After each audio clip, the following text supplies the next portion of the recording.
j'ai potentiellement eu un souci de caméra qui fait que ça n'a pas enregistré pendant que je lisais.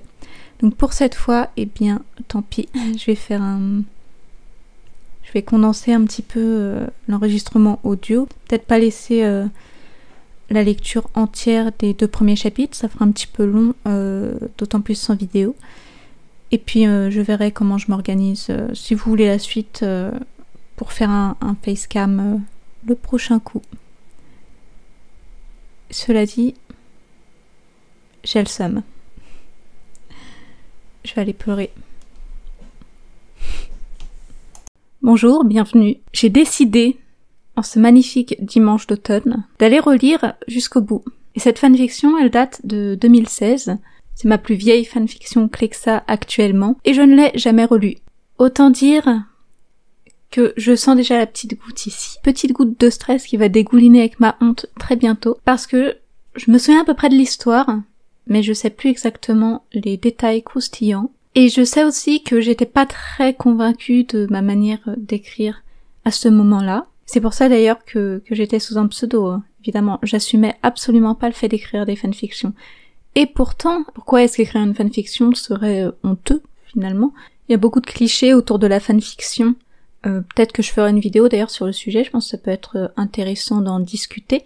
Beaucoup de clichés comme ceci qui font que c'est mal vu d'écrire ou de lire des fanfictions. C'est intéressant quand même, je pense que ça a étudié. Du coup, nous allons lire jusqu'au bout à cette histoire. Je me souviens à l'époque, en plus, je m'étais dit justement que le fait d'écrire sous un pseudonyme, ça permet toujours de pouvoir écrire ce qu'on veut. Personne ne saura puisque vous êtes caché derrière un pseudo. Et que donc c'était un petit peu un moyen de libérer son écriture. Et maintenant, je vais vous lire face à face. Presque face à face. Voilà, face à face confiné jusqu'au bout. Le synopsis de Jusqu'au bout. Elle pensait que j'allais m'écraser, abandonner rapidement. Faux. Elle lâcherait avant moi car je continuerai jusqu'au bout. Clexa Ayu à l'université. Ah ben on démarre bien avec un synopsis qui ne dit absolument rien de l'histoire finalement. Et le petit message d'en-tête pour bien commencer. Ma première fanfiction inspirée du ship Clexa est une de mes fictions. Oui, c'était la voix à l'époque. Évidemment, les personnages de The 100 ne m'appartiennent pas. Le premier chapitre pose les bases pour bien lancer l'histoire. J'espère qu'il vous plaira. Bonne lecture. Je force peut-être un petit peu sur la voix, j'avoue, je l'admets. Allons-y, je ne suis pas prête, mais on va y aller quand même, comme dans beaucoup d'aspects de mon existence. Les yeux fixés sur le bitume, les 3 dernières semaines se ressassaient dans mon esprit. Déjà 3 semaines que j'étais à l'université. Bravo Clark, tu as tenu plus longtemps que moi. Un frisson me parcourut à l'idée qu'il y avait tout juste 4 mois, j'étais encore une lycéenne avec des rêves plein la tête. L'un d'eux avait déjà été accompli, partir de chez moi. Et partir, pas simplement prendre une chambre à l'université, mais partir dans le sens prendre l'avion et se retrouver à l'autre bout des États-Unis.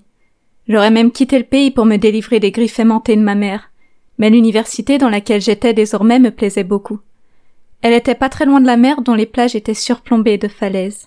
On y trouvait aussi de grandes forêts dans lesquelles on pouvait aisément s'évader du bruit et de l'anxiété qui régnait en ville. En somme, cet endroit était un véritable changement pour moi. Radical, ça faisait du bien. Il faisait frais ce soir.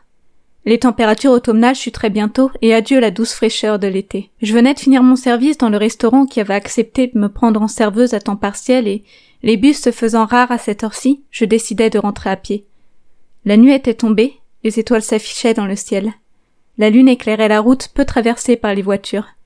C'était une petite route peu fréquentée, surtout à cette heure-là. En général, seuls les membres de l'université ou les touristes empruntaient cette route. Elle menait à l'école tout comme à la plage. Je marchais, le regard dans le vide, les écouteurs dans les oreilles. La musique n'était pas assez forte pour couvrir le bruit d'une voiture arrivant au loin. Je tournai la tête et la lumière des phares m'aveuglèrent. Je mis une main devant mes yeux et vis avec étonnement la voiture s'arrêter devant moi. La portière avant droite s'ouvrit, poussée par un bras à l'intérieur. « Monte !» m'ordonna une voix féminine d'un ton sec. « Ça commence bien !» Clark, tout seul, a priori au milieu de nulle part, qui décide de rentrer à pied en pleine nuit avec de la musique dans les oreilles. On avait un très bon début pour cette histoire. On savait pas exactement si ça allait être une romance ou ou un thriller, on sent déjà que Clark a très confiance en sa survie. Je m'approchai et découvris la présidente des élèves de l'école au volant. Prise de court par son ton et curieuse de sa présence ici, je montai dans le véhicule. Elle démarra sans plus un mot. Je ne dis rien non plus. Je ne la connaissais pas vraiment, je l'avais aperçue plusieurs fois. Elle était toujours entourée d'étudiants, alors il était difficile de bien la voir. Là, dans la voiture, je pouvais la voir de près, et pourtant mon regard restait fixé sur la route qui défilait en face de moi. Cette fille avait sa réputation, elle intimidait la plupart des gens, et pour cette raison je n'étais pas certaine de vouloir la connaître. Si elle était si forte et intelligente que ça, si importante, alors elle n'avait pas besoin de me connaître. Elle ne dit rien non plus jusqu'à l'arrêt de la voiture sur le parking du campus. J'ouvris la portière et mis un pied hors de la voiture quand elle se décida enfin à m'adresser la parole. La prochaine fois, prends le bus. C'est dangereux d'être seule dehors à cette heure-là. Je tournai la tête et la regardai avec des yeux ronds. Elle était sérieuse, là? Il n'y avait personne d'autre qu'elle sur cette route ce soir, et puis elle avait beau avoir une voiture, elle traînait aussi dehors. C'est une très très bonne voix off que je vous fais là, attention. Je la dévisageai et me rendis compte que je la voyais vraiment pour la première fois. Personne qui l'entourait, personne ne la cachant. Je me redressai, tournai les talons et partis sans un mot. J'étais nouvelle ici, depuis tout juste un mois. En général, les étudiants ne se souciaient pas des nouveaux. C'était une sorte de rite, les ignorer jusqu'à ce qu'ils deviennent des étudiants comme les autres et non plus des newbies sortant tout juste du lycée. Alors pourquoi me ramasser sur le côté de la route pour me ramener? Ce n'était pas la norme des élèves, encore moins de la présidente de ceux-ci. Je tâchais de trouver une réponse dans le souvenir de ses yeux verts, sans y parvenir. J'arrêtai d'y penser une fois arrivée à ma chambre, me couchant automatiquement en faisant mon possible pour ne pas réveiller ma colocataire. Allongée dans mon lit, pouvant enfin relâcher tous mes muscles endoloris après le service mouvementé de ce soir, je fermai les yeux. Son visage apparut, je le détaillai autant que possible, sombrant lentement dans le sommeil. Elle rêve déjà de Lexa, c'est fou. Seulement 3 paragraphes. C'est l'heure, debout! J'ouvris les yeux et les refermai aussitôt, aveuglée par la lumière. Raven l'avait allumé pour me réveiller alors qu'elle savait pertinemment que j'avais un réveil. D'ailleurs, celui-ci devait sonner dans 5 minutes. Je me redressai et balançai un oreiller à la tête de ma colocataire, avec qui j'étais devenue très vite amie dès mon arrivée ici, mais qui savait très bien comment torturer de pauvres étudiants sans défense. Sans vouloir exagérer, elle avait, dès le premier jour de cours, remplacé mon shampoing par du dentifrice. Depuis, je faisais attention à toutes mes affaires. Malheureusement, je partageais toujours une chambre avec elle. « N'es-tu pas contente de voir mon merveilleux visage au réveil? Je te déteste, Reyes. C'est pour ça que je t'adore, me lança-t-elle avec un grand sourire avant de quitter la chambre pour aller prendre son petit déjeuner. Je me levai avec un long soupir et allai dans la salle de bain pour me laver et m'habiller. Comme tous les matins de cours, j'étais fatiguée, mais il fallait bien que j'y aille. Heureusement que les cours m'intéressaient, cela me motivait à affronter les groupes d'étudiants en recherche de nouveaux à bisuter. Je n'avais pas encore été ciblée, j'espérais y échapper. Bien sûr, oui, tu vas y échapper. Bien sûr! Évidemment. Prête à sortir, j'attrapais mon sac avant d'entendre un crissement aigu suivi d'un bruit sourd. Je tournai la tête et aperçus qu'un objet était tombé, emporté par mon sac. Chose curieuse, cet objet ne m'appartenait pas, ni à Raven d'ailleurs. Je le ramassai. C'était un petit trousseau de clés, rien d'autre, pas de porte-clés, rien de personnel, juste 3 clés toutes identiques. J'ai haussé un sourcil, un trousseau comme celui-ci était peu anodin. Mais je ne demandais pas à qui il pouvait appartenir. Il devait lui appartenir, à elle. J'avais dû l'attraper sans faire attention en sortant de sa voiture. Un frisson me parcourut. Maintenant il fallait que je le lui rende. La présidente était toujours entourée, aller lui rendre son trousseau serait attirer l'attention sur moi. Nouveau soupir. Je n'avais pas le choix de toute façon. Je ne voulais pas qu'on me voie avec et dise que je l'avais volé. Il y avait bien trop d'admirateurs de la présidente pour pouvoir faire passer ça pour un malheureux accident. Et puis, je ne pouvais pas essayer de le cacher non plus, Raven aimait fouiller dans mes affaires pour y placer quelques farces. Je rangeai donc le trousseau dans mon sac et quittai la chambre. La première demi-heure de mon premier cours largement écoulée, je réfléchissais à un moyen de parvenir jusqu'à la présidente pour lui rendre ses clés. Réfléchir était assez vain, je ne savais ni où elle était, ni ce qu'elle étudiait. En fait, je ne savais rien sur elle à part qu'elle était la présidente des élèves très respectée de ces derniers. J'avais bien entendu des choses sans savoir s'il s'agissait de rumeurs ou de véritables faits. Je n'aimais pas écouter ce qui se disait sur les autres, car les 3/4 du temps, c'était faux. J'entrais dans le réfectoire déjà bondé et allais me chercher un plateau. La nourriture ici était correcte, je ne m'en plaignais pas car c'était bien mieux que celle de mon lycée. En même temps, pour faire pire, fallait être très fort. À un peu plus de 10 mètres de moi, à peu près au centre du réfectoire, se trouvait une grande table avec un grand nombre d'élèves attablés. Parmi eux, le plus au centre possible, mangeait la présidente. Eh bien voilà, elle était là, je pouvais lui rendre ses clés et bon débarras. Oui, bien sûr, ça allait être si facile. Je me demande bien ce qui va se passer ensuite. J'allais poser mon plateau sur une table libre, déposai mon sac sur ma chaise pour signaler que celle-ci était occupée, en sortis le trousseau et commençai une marche décidée bien qu'incertaine vers la grande table. J'avoue que c'était toujours effrayant d'être, même un court instant, le centre de l'attention. Aussi j'espérais ne pas trop l'attirer. L'attention. Je me claquais mentalement face à cette remarque, car mon regard était fixé sur la présidente depuis tout ce temps. Encore quelques pas, et je me débarrasserais enfin de ce maudit trousseau. Je m'arrêtais 2 pas à côté de la présidente des élèves si entourée qu'à sa place j'en étoufferais, et déposais le trousseau sur la table sans rien dire. Je sentais déjà les regards sur moi, et pas des regards gentils et innocents. Aussitôt fait, je tournai les talons. Je n'avais pas attendu de réaction de la part de la propriétaire. Je voulais juste me débarrasser de ce truc. Au moins une fois fait, je pouvais manger tranquillement. Et me remettre à respirer aussi. L'après-midi se déroula bien plus lentement que la matinée. Je ne m'ennuyais pas, loin de là. J'étais plus calme et plus sereine maintenant que je n'avais plus rien ne m'appartenant pas dans mes affaires. Je gribouillais des choses indéfinissables sur mes feuilles de cours lorsque Ravon m'interpella. « Alors, Griffin, tu nous caches des choses ?» Son sourcil droit était levé, donnant à Ravon un air accusateur. Je fis un mouvement de tête interrogatif et elle me fit signe qu'elle allait s'expliquer sur papier. À la fac, on voyait encore des petits mots. Je reçus son papier 2 minutes plus tard. Je le dépliai et lus. Dans les couloirs, ça parle d'une newbie blonde qui serait venue à la table de la presse pour lui rendre des clés. J'ai haussé un sourcil. On m'avait vu, forcément, mais... Et alors? J'écrivis mon interrogation sur le papier et le renvoyai à Ravon. Elle me le fit reparvenir quelques secondes plus tard. Bah, me dis pas que tu la connais, genre, t'as fait sa connaissance? Je lui renvoyai un non, et n'en dis pas plus. Je n'avais rien de plus à dire en même temps. Je ne la connaissais pas et cette histoire ridicule s'évanouirait à la prochaine rumeur de toute façon. Du moins, c'est ce que je croyais. À l'époque où Clark avait encore un peu d'espoir. Le soir, je rentrais du travail à pied. Personne sur la route. J'avais même eu l'impression qu'il faisait encore plus sombre que la veille. Au campus, je fus rassurée par la lumière des lampadaires, bien que leur lueur était faible, même si elle m'inquiétait en même temps. Au moins, quand il fait bien sombre, on a moins de chances d'être vu. Bravo. Bravo pour cette remarque pertinente, Clark, merci beaucoup. Ça fait plaisir de te parler. On apprend plein de choses. Et là, j'avais l'impression d'être observée. Cette impression grandit en moi et devint vite une obsession. Je regardais partout, à chaque bifurcation, dans tous les sens. Je commençais à penser que je devenais tarée quand on m'attrapa par derrière en me collant un sac en tissu sur la tête. J'essayais de me débattre, ce qui fut de plus en plus compliqué, car des mains attrapèrent mes 4 membres. On ne me retira le sac que quand je fus bien immobilisée au sol, genoux dans l'herbe fraîche. J'eus à peine le temps de voir la foule de personnes autour de moi que je me pris une purée chaude et visqueuse sur le visage. Selon l'odeur, un mélange de boue et de feuilles mortes chauffées. Je secouai la tête et la relevai, dégoûtée. J'ouvris les yeux, clignant plusieurs fois pour dégager mes paupières de la boue sans pouvoir utiliser mes mains qui étaient liées dans mon dos. Autour de moi, des élèves, et pas des moindres. Je reconnus certains visages. Des sbires de la présidente. En parlant d'elle d'ailleurs, elle était à quelques mètres, pile en face de moi. Elle me fixait sans rien dire. Je la regardais sans trop savoir de quelle façon. Je ne comprenais pas. Pourquoi agir comme ça? Pour un trousseau de clés? On pensait que je l'avais volé? On s'imaginait que mon geste du déjeuner avait été une tentative de me rapprocher de la présidente?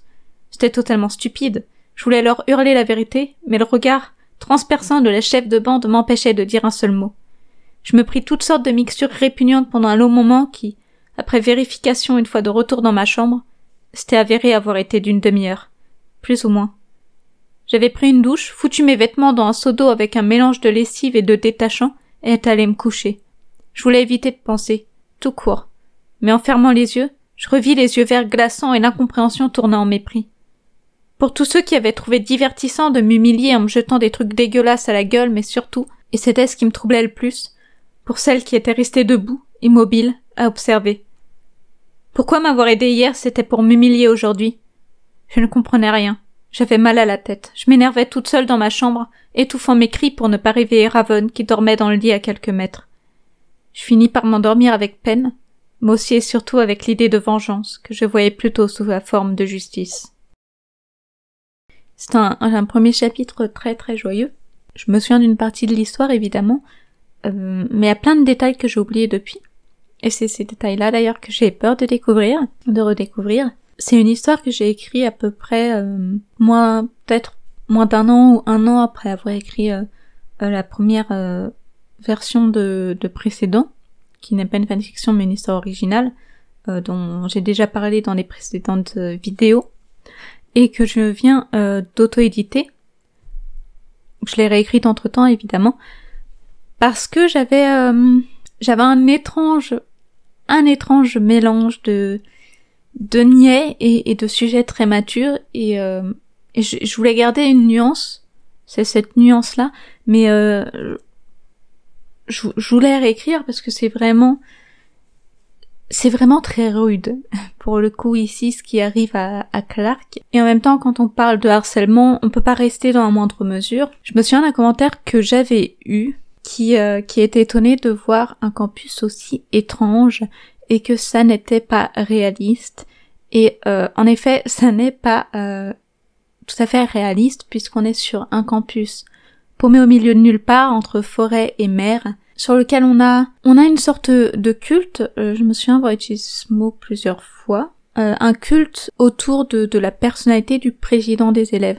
Et c'était là-dessus que je m'étais basée, donc oui, je voulais aborder certains thèmes, notamment comme le harcèlement, ou comme le fanatisme aussi qu'on peut porter à certaines personnes, mais ça n'est pas en tout cas basé sur un campus réel, évidemment. Heureusement, j'espère du moins que ce campus n'existe pas, parce que sinon, fuyez si vous étudiez là-bas, fuyez, allez très loin. Chapitre 2. Merci pour vos reviews et faves, ça fait plaisir. Voilà le chapitre 2. Pour répondre à une question soulevée dans les reviews, des précisions sur les personnages seront apportées au fur et à mesure. Cela inclut ce que Clark et Lexa étudient. Je me donne une voix très crédible. D'ailleurs, on va donner des voix débiles à certains personnages. Je sais pas encore qui, mais ça viendra certainement. Le réveil avait été difficile, ce n'était pas étonnant, mais ça ne l'avait pas rendu moins douloureux. Ce matin, je m'étais habillée tout de suite après m'être levée et étais sortie de ma chambre. Raven dormait encore, nous commencions à 10 heures. Il n'était que 7 heures moins le quart. J'aurais pu dormir plus, mais j'avais une autre idée en tête. Une idée qui ne m'avait pas quittée de la nuit et que j'avais passé un long moment à façonner entre 2 épisodes de sommeil. Ce fut cette idée qui me conduisit jusqu'au vestiaire de notre équipe de lacrosse.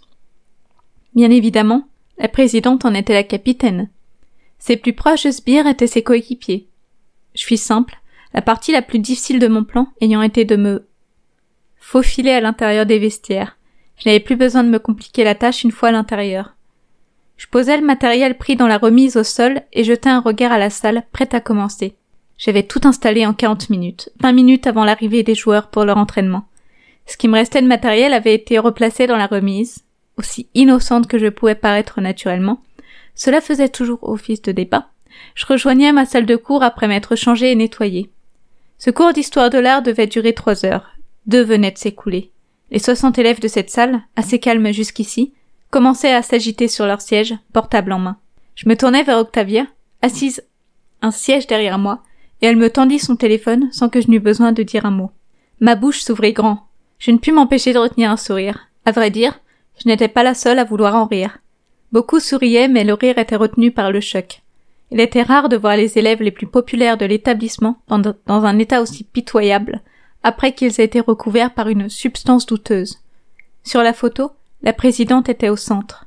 Elle était la plus touchée. Du moins, en peinture. Une fille que j'avais aperçue à la cantine hier midi avait la peau parsemée de plaques si rouges que le mélange de peinture qui les recouvrait ne parvenait à les cacher. Je me mordis la lèvre face à cette photo de l'équipe paniquée.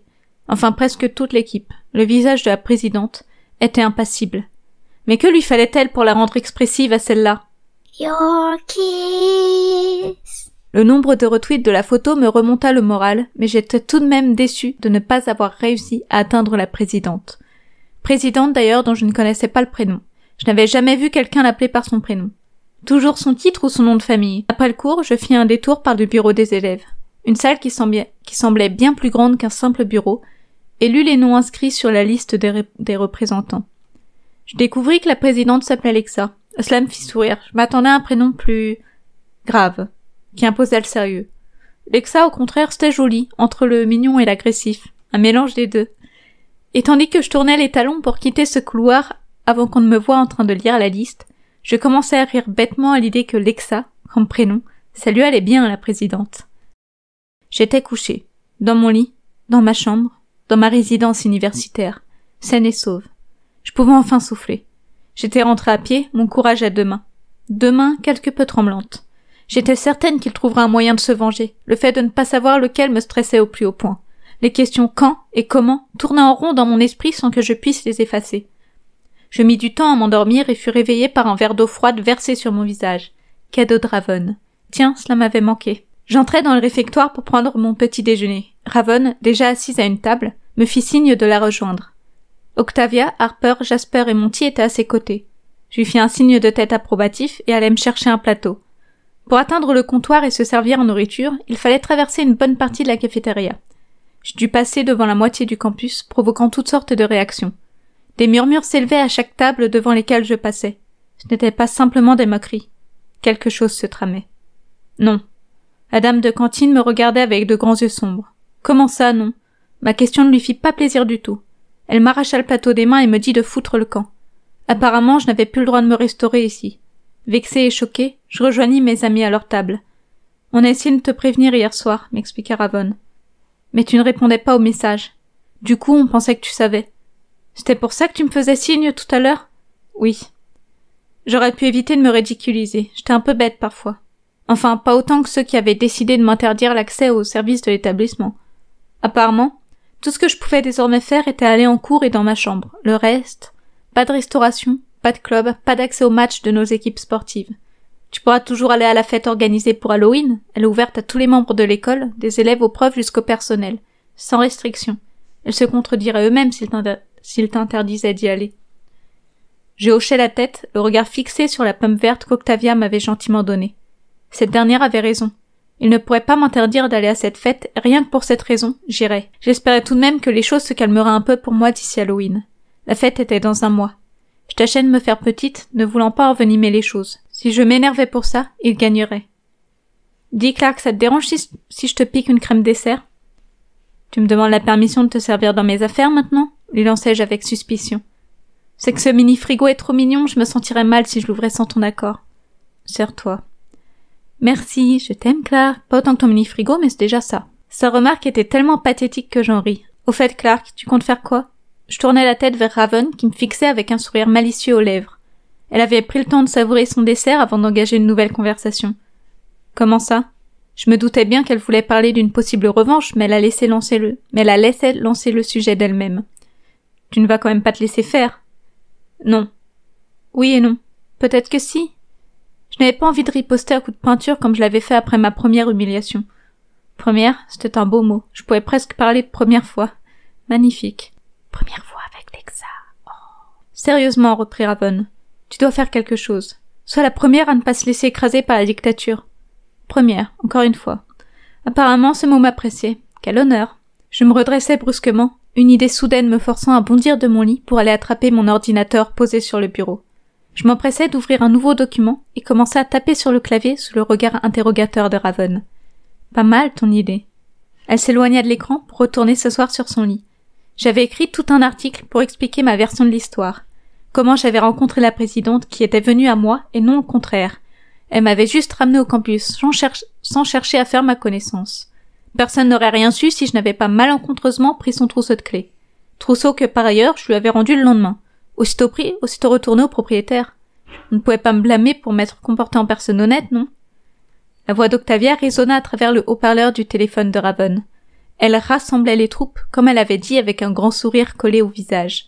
Il était près de 20 heures, je ne travaillais pas ce soir.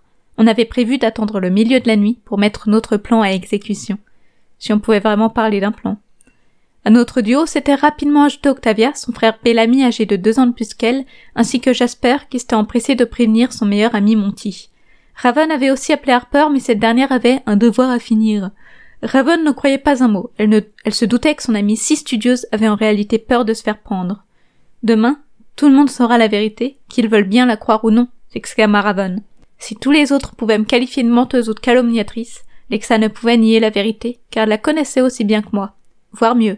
En effet, pour quelqu'un qui se trouvait au centre d'un cercle d'amis très fermé, si on pouvait les appeler des amis, avec une réputation telle que la sienne, il était bien surprenant qu'elle s'arrête au bord de la route tard le soir pour aider une âme en peine. Clairement, elle avait plus à expliquer que moi. L'heure venue, Ravonne et moi allâmes rejoindre l'imprimante du secteur jaune. Chaque binôme avait un secteur attribué que tout le monde nommait par sa couleur. Question de simplicité. Chaque binôme avait pour mission d'imprimer 200 copies de l'article. On va en mettre partout, personne ne pourra le rater. 2 heures plus tard, nous avions tous terminé. L'article avait été imprimé en 600 exemplaires eux-mêmes répandus sur tout le campus. Il ne restait plus qu'à attendre demain.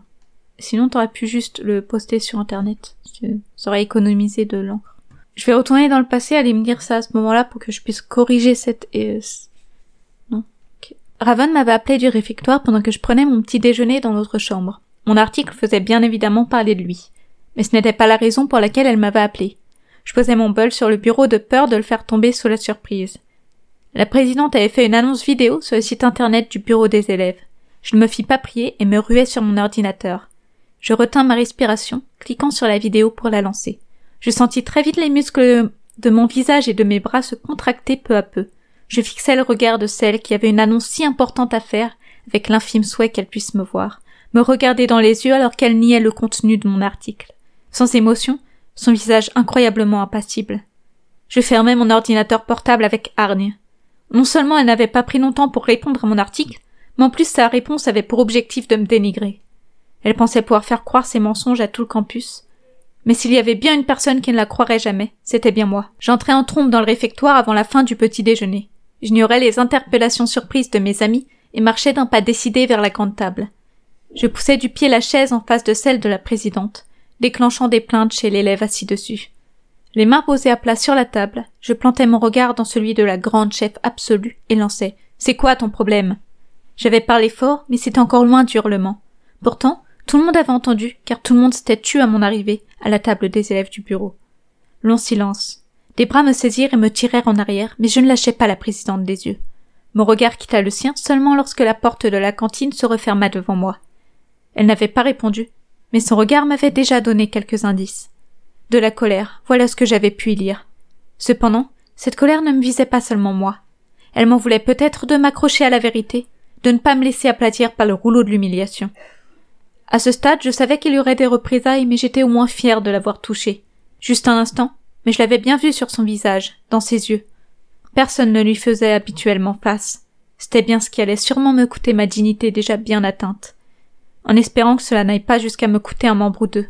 Mais moi, je tâchais de lui tenir tête du mieux que je pouvais. Je n'avais pas autant de moyens qu'elle et son groupe, mais j'avais toujours la vérité de mon côté. Vérité que je comptais lui rappeler autant de fois que nécessaire. Eh bien, c'est fort sympathique tout ça, dis donc. Je dois malheureusement m'arrêter là.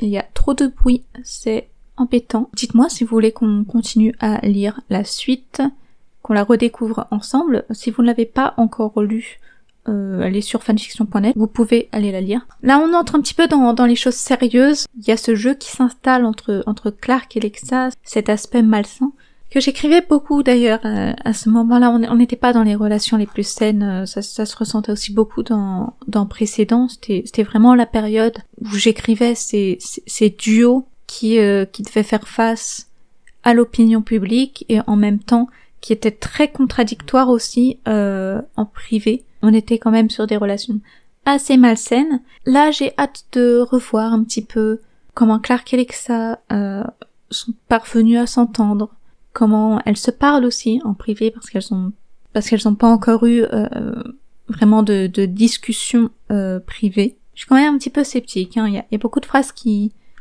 sont très longues, qui ne veulent pas dire grand-chose. J'avais du mal à me figer sur une manière d'écrire précise. J'étais pas très à l'aise à ce moment-là, je me souviens, dans la narration de cette histoire. C'est pour ça que j'étais passée à une autre narration pour la fanfiction suivante de tous les mots. Mais néanmoins, ça me fait assez rire de lire ce narrateur personnage qui passe du sérieux aux pensées totalement inutiles toutes les 2 secondes. Si je devais réécrire cette histoire, évidemment, je garderais ce narrateur, mais je l'écrirais pas de la même manière, parce qu'à force d'écrire ce type de narrateur, je suis un petit peu plus à l'aise maintenant, donc j'ai moins de soucis pour l'écrire. Je voudrais quand même savoir ce qui se passe ensuite. En fait, si c'était pas mon histoire, je la critiquerais pas autant. Je vais donc arrêter là. Si vous voulez la suite, dites-le moi dans les commentaires ou abonnez-vous, laissez un j'aime, ce qu'on fait d'habitude quand on apprécie un contenu. Et on se dit peut-être à bientôt. À bientôt déjà pour des histoires audio et puis peut-être pour continuer à lire cette fantastique fanfiction de 2016.